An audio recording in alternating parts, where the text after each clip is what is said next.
Mohon penjelasannya, apa hikmah dibalik larangan untuk memotong rambut dan kuku di 10 hari pertama dan terakhir bulan Zulhijjah? Ketika kemudian bulan Dzulhijjah ini adalah bulan syiar untuk mengagungkan syiar-syiar Allah, kita mengetahui jamaah haji di dalam melaksanakan manasik mereka melaksanakan yang disebut sebagai ihram. Apa itu ihram? Ihram itu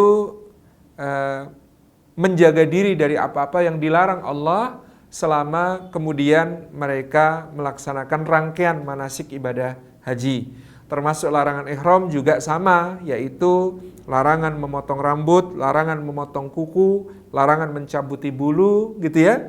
Larangan untuk jauh lebih banyak lagi, larangan untuk menutupi muka bagi perempuan, menutupi kepala bagi laki-laki, memakai pakaian yang berjahit, dan lain sebagainya. Ini dilaksanakan oleh para jamaah haji. Maka paralel dengan itu, orang-orang yang akan melaksanakan ibadah kurban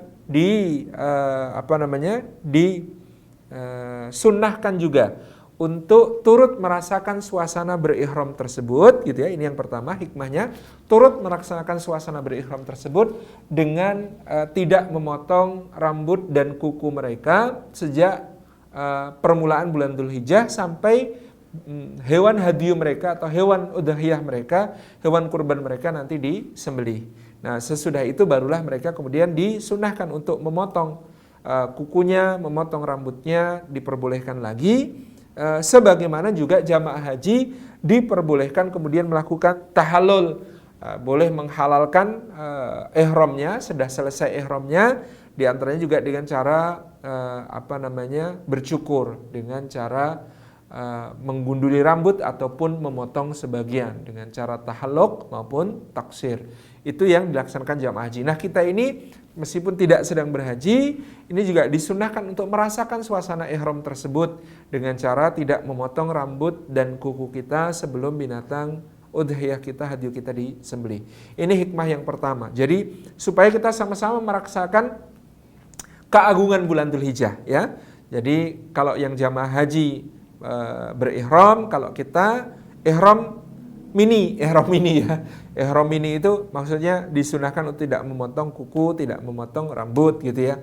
Meskipun kalau itu dilanggar tidak ada damnya, tidak ada dendanya, tidak ada masalah. Tetapi memang tujuannya salah satu hikmahnya adalah agar kita merasakan suasana ihram, sehingga kita juga hati kita dalam kondisi mengagungkan syiar-syiar Allah. Hati kita juga dalam suasana memuliakan syiar-syiar Allah. Tersambung hati kita dengan hati-hati para jamaah haji yang sedang melaksanakan manasiknya. Ini hikmah pertama menurut para ulama.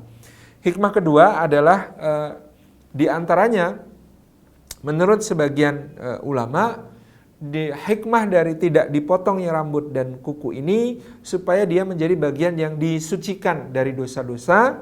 Karena barangkali ya namanya anggota badan itu kan semuanya pernah dan akan menjadi saksi dari amal-amal perbuatan kita. Kuku kita, rambut kita, ini sebagaimana kaki kita, tangan kita, mata kita, telinga kita, mulut kita, ini nantinya kan akan menjadi saksi dari semua amal perbuatan kita di kehidupan dunia di hadapan Allah.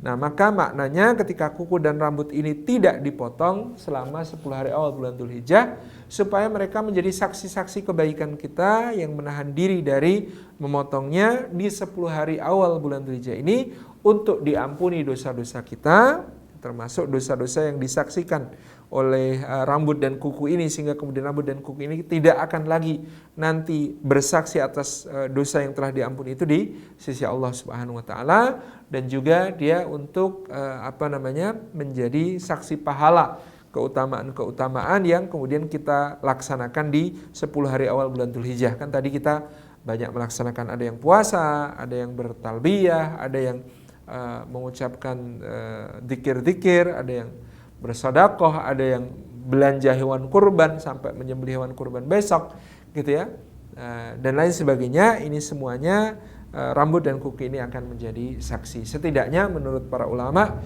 dua alasan itulah yang paling utama kenapa kita disunahkan tidak memotong rambut dan kuku. Yang pertama, untuk menyambungkan diri kita dengan jamaah haji yang dalam manasiknya mereka berihram, mengharamkan dirinya dari berbagai larangan. Kemudian yang kedua, kita juga ingin ini rambut dan kuku ini menjadi saksi kebaikan-kebaikan terbaik di 10 awal bulan Dzulhijjah sekaligus digugurkan dosa-dosanya. Wallahu a'lam bishawab. Demikian.